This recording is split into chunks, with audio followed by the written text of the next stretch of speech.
പുതിയ വീഡിയോയിലോട്ട് എല്ലാവർക്കും സ്വാഗതം. ഇന്നൊരു എന്താ പറയുക, ഒരു കംപ്ലീറ്റ്ലി ഒരു ഡേ മൈ ലൈഫോ വ്ളോഗോ അങ്ങനെയൊന്നുമല്ല. ജസ്റ്റ് ഞാൻ അവിടുന്ന് ഇവിടുന്നൊക്കെയായിട്ട് എടുത്ത് കൂട്ടി വെച്ചൊരു ക്ലിപ്സ് ഞാൻ ആഡ് ചെയ്തിട്ടൊരു വ്ളോഗ് പോലെ ആക്കുന്നു എന്നുള്ളൂ കേട്ടോ. സോ ഇതൊരു ലാസ്റ്റ് വീക്കിൽ എനിക്ക് കിട്ടിയൊരു വർക്കായിരുന്നു. അതായത് ഇവിടെ ഒരു വെഡ്ഡിങ് നടക്കുന്നുണ്ട്. അപ്പോൾ വെഡ്ഡിങ്ങിന് വേണ്ടിയിട്ട് ഫ്ലവർ ഗേളായിട്ട് നിൽക്കുന്ന കുഞ്ഞിക്കുട്ടിയുടെ ഒരു പെൺകുട്ടിയുണ്ട്. പെൺകുട്ടിയുടെ കയ്യിൽ പിടിക്കാനുള്ളൊരു ഒരു എന്താ ഇതിന് പറയുന്നതെന്ന് എനിക്ക് സത്യത്തിൽ അറിയില്ല. എനിക്കിവരൊരു റെഫറൻസ് തന്നു, പിന്നെ ഒരു ബൊക്കെ മേടിച്ച് തന്നു. അപ്പോൾ ഞാൻ അത് വെച്ചിട്ട് ഉണ്ടാക്കുന്നതാണ് കേട്ടോ. കുറച്ച് ഫ്ലവേഴ്സ്, ആകെ ഒരു 4 ഫ്ലവേഴ്സ് മാത്രമേ നമുക്ക് കിട്ടിയിട്ടുണ്ടായിരുന്നുള്ളൂ. 2 വൈറ്റും 2 റെഡും, പിന്നെ കുറച്ച് നമ്മുടെ ജിപ്സം ഫ്ലവറും ഉണ്ടായിരുന്നു.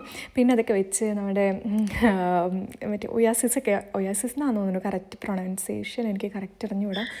എനിവേ അതൊക്കെ വെച്ച് നമ്മൾ സെറ്റ് ചെയ്ത് എടുത്തിട്ടുണ്ടായിരുന്നു കേട്ടോ. ഇതിനകത്ത് 2 ഒരു പാവക്കുട്ടിയും കൂടി വെക്കണം എന്ന് പറഞ്ഞു. റെഫറൻസ് പിക്കിൽ എങ്ങനെയായിരുന്നു അതുപോലെ തന്നെയാണ് ചെയ്തു കൊടുത്തത്. അവർക്ക് ഭയങ്കരമായിട്ട് ഇഷ്ടപ്പെട്ടു എന്ന് പറഞ്ഞ് എനിക്ക് കമൻസ് ഒക്കെ വന്നിട്ടുണ്ടായിരുന്നു. ഇതൊക്കെ ചെയ്തു കൊടുക്കാൻ വേണ്ടിയിട്ട് ഇത്തിരി അധികം മെനക്കേടൊന്നുമില്ല, കുറച്ച് സിമ്പിൾ ആണെന്നുണ്ടെങ്കിലും എനിക്കിങ്ങനെ ചെയ്തുകൊണ്ടിരിക്കാൻ വേണ്ടിയിട്ട് ഭയങ്കര ഇഷ്ടമായതുകൊണ്ടാണ് ഞാൻ ഇങ്ങനെയൊക്കെയുള്ള കാര്യങ്ങളൊക്കെ എടുക്കുന്നത്. ഇതൊരു 4 ദിവസം മുമ്പ് മേടിച്ച് വെച്ച് വെള്ളത്തിലിട്ട് വെച്ച് ഫ്ലവറാണെന്ന് പറഞ്ഞാൽ വിശ്വസിക്കുമോ? അത്രയും ഫ്രഷ് ആയിട്ട് തന്നെ ഇരിക്കുന്നത്. അതായത് തിങ്കളാഴ്ച മേടിച്ച ഫ്ലവറാണ്. നമ്മളിത് യൂസ് ചെയ്യുന്നത് സാറ്റർഡേ ആണ്, പക്ഷേ ഞാനിത് മേക്ക് ചെയ്യുന്നത് ഫ്രൈഡേ ആണ് കേട്ടോ. അപ്പോൾ എനിക്ക് തോന്നുന്നു അത്യാവശ്യം നന്നായിട്ട് ലാസ്റ്റ് ചെയ്തിട്ടുണ്ടായിരുന്നു. ജസ്റ്റ് വാട്ടർ മാത്രമേ ഉണ്ടായിരുന്നുള്ളൂ കേട്ടോ. നമ്മൾ ഈ ഒരു ഫ്ലവർ അല്ലാതെ ഇങ്ങനെ നമ്മളിങ്ങനെ വീഡിയോസിലൊക്കെ കാണില്ലേ, ഇങ്ങനെ പഞ്ചസാര ഇട്ട് വയ്ക്കുക അല്ലെങ്കിൽ വിനാഗിരിയൊക്കെ ഇട്ട് വെച്ചിട്ടുണ്ടെങ്കിൽ ഇങ്ങനെ ലാസ്റ്റ് ചെയ്യുന്നു. പക്ഷേ ഇതങ്ങനെയൊന്നും ഉണ്ടായിരുന്നില്ല, ജസ്റ്റ് വാട്ടർ മാത്രമേ ഉണ്ടായിരുന്നുള്ളൂ. പക്ഷേ അത്യാവശ്യം നന്നായിട്ട് ലാസ്റ്റ് ചെയ്തു കേട്ടോ. ഞങ്ങൾ വിചാരിച്ചു ഇത് ചിലപ്പോൾ ഇങ്ങനെ വാടി പോകുമായിരിക്കും എന്ന് വിചാരിച്ചു, പക്ഷെ ഒന്നും പറ്റിയിട്ടുണ്ടായിരുന്നില്ല. ഇതിൻ്റെ കൂടെ തന്നെ എനിക്ക് ചെയ്യാൻ കിട്ടിയൊരു വർക്കായിരുന്നു കർട്ടൻ ഒന്ന് അറേഞ്ച് ചെയ്യുക, പിന്നെ കുറച്ച് ഫ്ലവേഴ്സ് ഉണ്ടാക്കുക, ആർട്ടിഫിഷ്യൽ ആയിട്ടുള്ള ഫ്ലവേഴ്സ് റിബൺ വെച്ചിട്ട് ഉണ്ടാക്കുക എന്നുള്ളത്. അപ്പോൾ സോ നമ്മൾ അത് സെറ്റ് ചെയ്യാൻ വേണ്ടിയിട്ട് പോവുകയാണ്. ഇവിടെ ഒരു കേവാണ് കേട്ടോ, ഒരു ഗുഹ പോലത്തെ ഒരു സംഭവത്തിലാണ്, അവിടെയാണ്. ഇതൊരു സ്മോൾ പാർട്ടിയാണ്, ഒരു വെഡ്ഡിങ് റിസപ്ഷൻ. അപ്പോൾ അവിടെ ജസ്റ്റ് ഈ ഒരു ഇത് സെറ്റ് ചെയ്യണമെന്നേ ഉണ്ടായിരുന്നുള്ളൂ. സത്യത്തിൽ ഇതെൻ്റെ പാർട്ട് ടൈമല്ല, ഞാനിതൊരു പാർട്ട് ടൈമായിട്ട് ചെയ്യുന്നതല്ല. കുറേ പേര് എൻ്റെ അടുത്ത് ചോദിക്കുന്നുണ്ട് ഞാൻ എന്താണ് ചെയ്യുന്നത്. ഞാൻ കെയറായിട്ടാണ് വർക്ക് ചെയ്യുന്നത്, പക്ഷേ ഇത് ഞാൻ എൻ്റെ ഒരു ഇഷ്ടം കൊണ്ട് ചെയ്യുന്നതാണ്. ഇവിടുത്തെ ഒരു ഫാമിലിക്ക് വേണ്ടിയിട്ട് ചെയ്തു കൊടുത്തതാണ് കേട്ടോ. അവർക്കാണെങ്കിൽ ഞാൻ ഇങ്ങനെ എന്തെങ്കിലുമൊക്കെ ചെയ്തുകൊണ്ടിരിക്കുന്നത് ഭയങ്കര ഇഷ്ടമാണ്. എന്തെങ്കിലുമൊക്കെ ഇങ്ങനെ ക്രിയേറ്റിവിറ്റി ആയിട്ട് ഇങ്ങനെ എന്തെങ്കിലും ചെയ്ത് കാണിച്ചെടുക്കുമ്പോഴും ഭയങ്കര ഇഷ്ടമാണ്. എനിക്കാണെങ്കിൽ അത് ചെയ്യാനും ഇഷ്ടമാണ്. അപ്പോൾ പിന്നെ എന്താ, പിന്നെ ഇത് ഞാനൊന്ന് സെറ്റ് ചെയ്ത് വെച്ചു. പിന്നെ അതുപോലെ തന്നെ നമ്മൾ ഫ്ലവേഴ്സൊക്കെ മേക്ക് ചെയ്ത്, ഇത് ഓൾറെഡി നമ്മൾ കുറേ നാൾ മുമ്പ് ഉണ്ടാക്കിയതായിരുന്നു. കുറച്ച് നാൾ മുമ്പ് എന്ന് വെച്ചാൽ ഒരു 2 വീക്സ് ബിഫോർ നമ്മൾ ഉണ്ടാക്കിയതായിരുന്നു. പിന്നെ ഇതെല്ലാം അവിടെ സെറ്റ് ചെയ്തു. പക്ഷേ ഞാൻ വിചാരിച്ചത് ഒരു ഫ്ലാറ്റ് ആയിട്ടുള്ള ചെയർ ആയിരിക്കും എന്നാണ്. അവിടെ ചെന്നപ്പോഴാണ് റൗണ്ടായി. പിന്നെ അത് വെക്കാൻ വേണ്ടിയിട്ട് ഭയങ്കരമായിട്ട് ബുദ്ധിമുട്ടുണ്ടായിട്ടോ. കാരണം ഞാൻ ഫ്ലാറ്റ് ആയിട്ടുള്ള ചെയേഴ്സിൽ വെച്ചപ്പോൾ നമുക്കിങ്ങനെ ഞൊറിയൊക്കെ നന്നായിട്ട് കിട്ടിയിട്ടുണ്ടായിരുന്നു. പക്ഷെ ഇതിനകത്ത് ഭയങ്കര പാടായിരുന്നു. ഞാനൊരു 3-4 തവണ അഴിച്ച് പണിതിട്ടാണ് ഒന്ന് സെറ്റാക്കിയെടുത്തത്. ഇത് ഈ വീഡിയോ എടുക്കുന്ന സമയത്ത് ഞാൻ ഒന്ന് ചെയ്തു, പിന്നെ ഞാനത് 3-4 തവണ വീണ്ടും റിപ്പീറ്റ് ചെയ്തിട്ടാണ് അതൊന്ന് പെർഫെക്റ്റ് ആയിട്ട് കിട്ടിയിട്ടോ. പക്ഷേ എനിക്ക് അവർ ഫോട്ടോസ് അയച്ചു തന്നപ്പോൾ നല്ല കിട്ടലിനായിട്ട് അതിനെ സെറ്റ് ചെയ്ത് വെച്ചിട്ടുണ്ടായിരുന്നു. അതായത് എനിക്ക് ഫോട്ടോസ് കിട്ടിയപ്പോഴാണ് കൂടുതലും സന്തോഷമായി. പിന്നെ അതുപോലെ തന്നെ ഫീഡ്ബാക്ക് കിട്ടിയപ്പോൾ ഇതിനകത്ത് ഒരു ചെയറല്ല 2 ചെയറിലെയും പ്ലേറ്റ്സ് ഞാൻ പിന്നെയും മാറ്റിയിട്ടുണ്ടായിരുന്നു.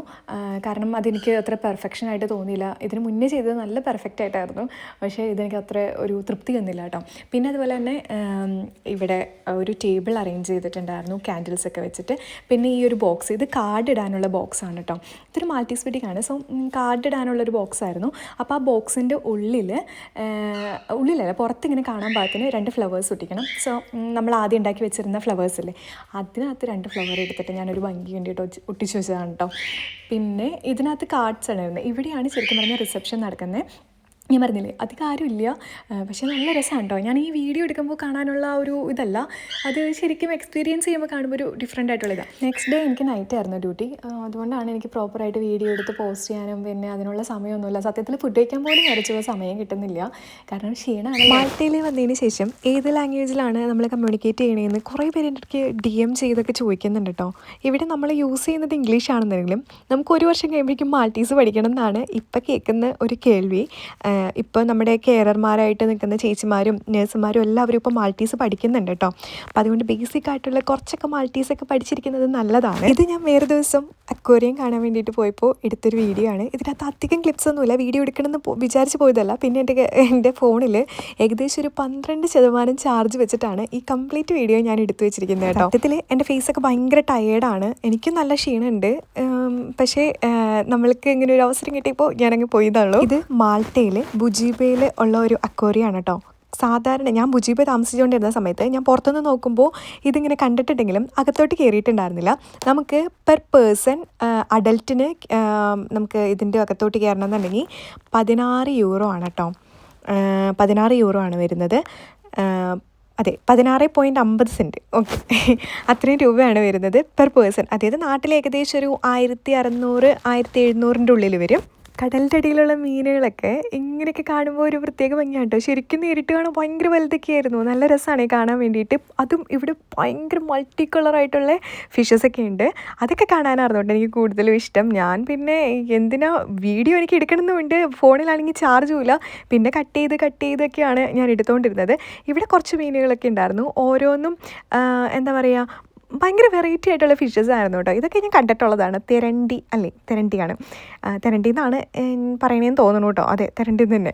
പിന്നെ ഇവിടെ കുറച്ച് വേറെ കുഞ്ഞു മീനുകളുണ്ടായിരുന്നു. മീനുകളൊന്നും കൂടാതെ ഇവിടെ ഇങ്ങനെ ഉറങ്ങണ മീനൊക്കെ ഉണ്ടായിരുന്നു കേട്ടോ. പിന്നെ അതൊന്നും കൂടാതെ ജെല്ലി ഫിഷിൻ്റെ കുറേ ഇതുണ്ടായിരുന്നു. ഇതെനിക്ക് ഭയങ്കരമായിട്ട് ഇഷ്ടപ്പെട്ടൊരു സംഭവമായിരുന്നു. ഒരു ഡാർക്കായിട്ടുള്ള ഒരു ഏരിയയിലായിരുന്നു ഇത് വെച്ചായിരുന്നത്. അത് മൂവ് ചെയ്യണ കാണാൻ വേണ്ടിയിട്ട് നല്ല രസമായിരുന്നു. പിന്നെ ഇവിടെ ഒരു കുഞ്ഞ് ഷാർക്കിൻ്റെ കുഞ്ഞുണ്ട് കേട്ടോ. അത് എഗ്ഗ് വിരിഞ്ഞ് വരുന്ന ഇത് അങ്ങനെ എന്തൊക്കെയോ പറഞ്ഞ് കുറേ എക്സ്പ്ലനേഷനൊക്കെ തന്നായിരുന്നു. പക്ഷേ അതൊന്നും ശ്രദ്ധിക്കാനുള്ള സമയമൊന്നും എനിക്ക് ഉണ്ടായിരുന്നില്ല. എനിക്കിങ്ങനെ വീഡിയോ എടുക്കാനുള്ള സമയം ഉണ്ടായിരുന്നുള്ളൂ. പിന്നെ കുറച്ചും കൂടി അങ്ങ് ഉള്ളിലോട്ട് പോകുന്തോറും ഓരോ ഇങ്ങനെ എന്താ പറയുക, ഓരോ മീനുകളൊക്കെ കാണാം. പിന്നെ കണ്ട മീനെ തന്നെ വീണ്ടും കണ്ടുകൊണ്ടിരിക്കുന്നുണ്ടായിരുന്നു കേട്ടോ. ഇവിടെ ഞാൻ അങ്ങനെ പ്രത്യേകിച്ചൊന്നും കണ്ടില്ല. പക്ഷേ ഇവിടെ എന്തെങ്കിലും ഒളിഞ്ഞിരിക്കണ്ടാവും. പിന്നെയാണ് ഈ സംഭവങ്ങളൊക്കെ കണ്ടത്, പാമ്പിനെയൊക്കെ കണ്ടത്. അത് ആദ്യം ഞാൻ കണ്ടില്ലായിരുന്നു. ഞാൻ മരാന്ന് വിചാരിച്ചു. എനിക്ക് ഈ പാമ്പിനെയൊക്കെ ഭയങ്കര പേടിയുള്ള കാര്യമാണ്. അപ്പോൾ അതുകൊണ്ട് ഞാൻ അധികം അതിനകത്തോട്ട് അത് നിന്നില്ല. പിന്നെ ഇത് ഞാൻ കണ്ടിട്ടില്ലാത്ത തരം പാറ്റയായിരുന്നു. പാറ്റയുടെ ഒരു വർഗ്ഗത്തിൽപ്പെട്ട എന്തോ ആയിരുന്നു. ഇതൊരു കുഞ്ഞു തവളയാണ് കേട്ടോ. ഈ വീഡിയോ കാണുന്ന പോലും വലിപ്പമില്ല, ഭയങ്കര ചെറുതായിരുന്നു. പിന്നെ നമ്മുടെ ഓന്ത്, ഇത് നിറം മാറുന്നതാണോ നിറം മാറാത്തയാണോ എന്നൊന്നും അറിയാൻ പാടില്ല. ഓന്തിൻ്റെ 2-3 എണ്ണം കണ്ടായിരുന്നു. ഇത് കടലിലുള്ള ഒരു ഫിഷാണ്. പക്ഷേ അത് നിലത്തിരിക്കണതാണ് കണ്ടത്. ഞാൻ പറഞ്ഞില്ലേ, നമുക്ക് റിപ്പീറ്റഡ് ആയിട്ട് തന്നെ സെയിം സാധനം തന്നെ, സെയിം ഫിഷ് തന്നെ നമുക്ക് വീണ്ടും കാണാൻ പറ്റും. ഇതെനിക്ക് ഭയങ്കര ഇഷ്ടപ്പെട്ടൊരു മീനായിരുന്നു കേട്ടോ. അതിന് ഡബിൾ ഷെയ്ഡൊക്കെ വന്നിട്ടാണ്. ഇതിൻ്റെ മീനിൻ്റെ പേരെന്താണെന്നൊന്നും എനിക്കറിയില്ല. ഈ ഒരു മീനും വലിയ മീനാണ്. അതായത് വീഡിയോ കാണാൻ ഇത് ഷാർക്കാണെന്ന് തോന്നുന്നു. പക്ഷേ ഇതൊരു ടണൽ പോലൊരു സംഭവമാണ്. നമുക്കിത് നമ്മുടെ തലയുടെ മുകളിൽ കൂടെയൊക്കെ ഇങ്ങനെ ഗ്ലാസ് ഇട്ടിട്ടുണ്ടല്ലോ, ഇങ്ങനെ ടണൽ പോലെ വെച്ചിട്ടുണ്ട്. അതിൻ്റെ മുകളിൽ കൂടി ഇങ്ങനെ പോണൊക്കെ കാണുമ്പോൾ നല്ല രസമുണ്ട്. പിന്നെ കണ്ണ് നമുക്കിങ്ങനെ ഭൂതക്കണ്ണാടി വെച്ച് നോക്കുമ്പോൾ ചില സൈഡിൽ നോക്കുമ്പോൾ ഫീൽ ചെയ്യും. അങ്ങോട്ട് മാറുമ്പോൾ പിന്നെ ഒരു ബലൂൺ പോലെ ഇരിക്കുന്നത് റെഡ് കളേഴ്സിൽ. ഓരോ സ്ഥലത്തോട്ട് നീങ്ങുമ്പോഴും ഓരോ പോർഷനിലായിട്ടാണ് ഓരോ ഫിഷിൻ്റെ ഇതൊക്കെ വെച്ചിരിക്കുന്നത്. ഇതൊരു വയലറ്റ് കളറിലുള്ള മീനായിരുന്നു കേട്ടോ. വയലറ്റ്, ഒരു ലൈറ്റ് വയലറ്റ് ഷെയ്ഡായിരുന്നു. അത് അങ്ങോട്ടും ഇങ്ങോട്ട് തിരിയുമ്പോൾ അതിൻ്റെ കളറൊക്കെ ചേഞ്ച് ചെയ്യുന്നുണ്ടായിരുന്നു. ഇതൊരു പൊട്ടിയ കപ്പലല്ല, വഞ്ചിയുടെ എന്തോ ഒരു ഭാഗമായിരുന്നു. പിന്നെ നല്ല ഡിസൈനൊക്കെ ഉള്ള മീനൊക്കെ ഉണ്ടായിരുന്നു കേട്ടോ. അതായത് ഡബിൾ ഷെയ്ഡിൻ്റെ ഡിസൈൻസ് ഉള്ളത്. പിന്നെ അതിനകത്ത് ഇങ്ങനെ നമ്മളിങ്ങനെ കൊത്തുപണിയൊക്കെ ചെയ്തെടുത്ത പോലെ, വരച്ചെടുത്ത പോലത്തെ മീനുകളൊക്കെ ഇല്ലേ, അതുണ്ടായിരുന്നു. ഇതിൻ്റെ പല്ല് കണ്ടോ? ആദ്യം ഇത് ഞാൻ ശ്രദ്ധിച്ചില്ലായിരുന്നു. പക്ഷേ ഇത് കുറച്ചും കൂടി അങ്ങനെ നീങ്ങിയപ്പോഴാണ് ഈ മുമ്പിലിട്ട് കടിക്കുന്ന അതിൻ്റെ പല്ലാണെന്ന് എനിക്ക് മനസ്സിലായത്. ഇതൊരു ബലൂൺ പോലെ ഇരിക്കുന്നൊരു ഫിഷായിരുന്നു കേട്ടോ. പിന്നെ കുറച്ചുകൂടി അങ്ങോട്ട് നീങ്ങിയിട്ട് ഇങ്ങനൊരു സംഭവം ഉണ്ടായിരുന്നു. അതിനകത്ത് കയറി എക്സ്പീരിയൻസ് ചെയ്യാം, പക്ഷേ ഞാൻ കയറിയില്ല, പേടിയായതുകൊണ്ട്. പിന്നെ അതുപോലെ തന്നെ കുറച്ച് നമ്മുടെ അലങ്കാര മത്സ്യങ്ങളൊക്കെ ഇല്ലേ, നമ്മൾ നാട്ടിൽ കണ്ടിട്ടുള്ള അതുപോലത്തെ ടൈപ്പുകളാണ്. പക്ഷെ അതാണോ എന്ന് എനിക്ക് അറിഞ്ഞുകൂടാ. ഇത് പിരിപിരൂന്നുള്ള മീനുകളാണ്, ഭയങ്കര ചെറുതാണ് കേട്ടോ. പിന്നെ നമ്മൾ നേരത്തെ കണ്ട ഒരു വൈറ്റ് കളറിൻ്റെ കുറച്ച് പുള്ളിയുള്ളത്. പിന്നെ ഇതൊക്കെ നാട്ടിലുണ്ടെന്ന് തോന്നുന്നു കേട്ടോ. നമ്മുടെ അലങ്കാര ഫിഷായിട്ടാണ് എനിക്ക് തോന്നിയത്. പിന്നെ കുറച്ചും കൂടി മുകളിലോട്ട് കയറി കഴിഞ്ഞിട്ടുണ്ടെങ്കിൽ ഇതുപോലത്തെ കുറച്ച് സ്റ്റോൺസ്, അതിൻ്റെ വിലയാണ് 10,000-15,000 രൂപയൊക്കെയാണ്. ഇതൊക്കെ ഇങ്ങനെ സൂക്ഷിച്ച് വെച്ചിരിക്കുന്നതാണ് ഇങ്ങനെ കാണാൻ വേണ്ടിയിട്ട്. കടലിൻ്റെ അടിയിൽ നിന്ന് എടുത്ത സാധനങ്ങളാണെന്നാണ് പറഞ്ഞേക്കണേ. പിന്നെ ചെറിയൊരു മിനി തിയേറ്റർ എക്സ്പീരിയൻസും കൂടി കിട്ടിയിട്ടുണ്ടായിരുന്നു. അതോടെയും കഴിഞ്ഞപ്പോൾ പിന്നെ പുറത്തിറങ്ങിയപ്പോൾ അതൊരു കുഞ്ഞു വഞ്ചിയൊക്കെ കണ്ടിട്ടുണ്ടായിരുന്നു. അപ്പോൾ ഇന്നത്തെ വീഡിയോ ഏകദേശം ഇത്രയൊക്കെ ഉള്ളൂ. എനിക്ക് ഇത്രയൊക്കെ കവർ ചെയ്യാനേ പറ്റുള്ളൂ. അപ്പോൾ എന്തായാലും നെക്സ്റ്റ് വീഡിയോ കാണാം കേട്ടോ.